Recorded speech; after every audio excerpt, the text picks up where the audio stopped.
Speaking on behalf of our graduate students is Wong. In addition to pursuing her master's degree at HPU, Wong teaches high school economics and is the academic dean of social studies and mathematics at Maryknoll School. Wong credits the HPU MEd in Educational Leadership Program with helping her to become a stronger teacher and leader, learning with and from educators of different backgrounds and experiences, challenging her to reflect on educational trends and issues, and inspiring her to continue improving her craft. Please help me welcome Kit.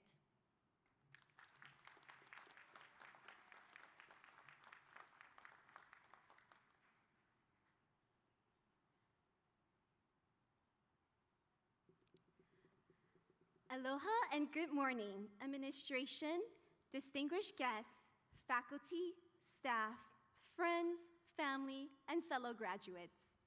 It is my honor to stand before you today representing not only the Masters in Educational Leadership Program here at this wonderful institution, but all of the graduate programs represented in the fall class of 2019.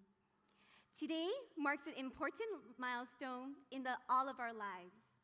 Graduates, congratulations on this significant achievement in the pursuit of your dreams and passions. Today is our day.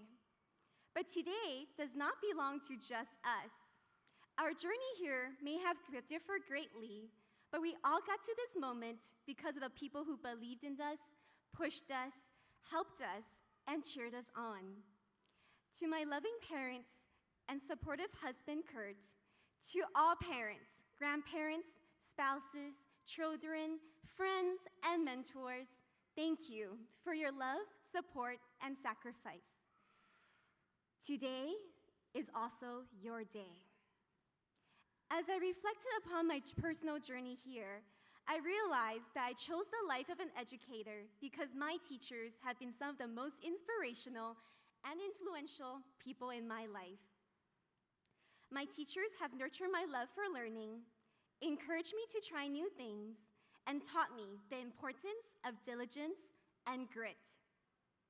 I want to extend a sincere thank you to all my professors here at Hawaii Pacific University for helping me grow as an educator. Your wisdom and guidance have been invaluable, and the knowledge I have gained will continue to help me enrich the lives of all my students. Just like how not all superheroes wear capes, not all teachers are found in classrooms. To all the teachers in our lives, thank you for helping us grow into the best version of ourselves. Class of 2019, as we move forward from today, let us remember to be grateful for the people and blessings we have in our lives. Choosing to be grateful is a simple but powerful thing. Among other benefits, gratitude is strongly associated with greater happiness, better mental and physical health, and stronger connections with those around us. But let us not stop at just gratitude, because this is bigger than us. Let us use our talents so that we too can help others. In a world where we can choose to be anything, let us choose to be kind. As we all know, the future is not set in stone. Tomorrow may bring new challenges and people who are not necessarily in our corner. We may get tremendous opportunities or face obstacles that seem insurmountable. If or when that day comes, let us rise up to the call and choose courage over comfort. Class of 2019, in the words of my newfound idol, Brené Brown, I challenge you to show up, let yourself be seen, and be courageous each and every day. Thank you and congratulations.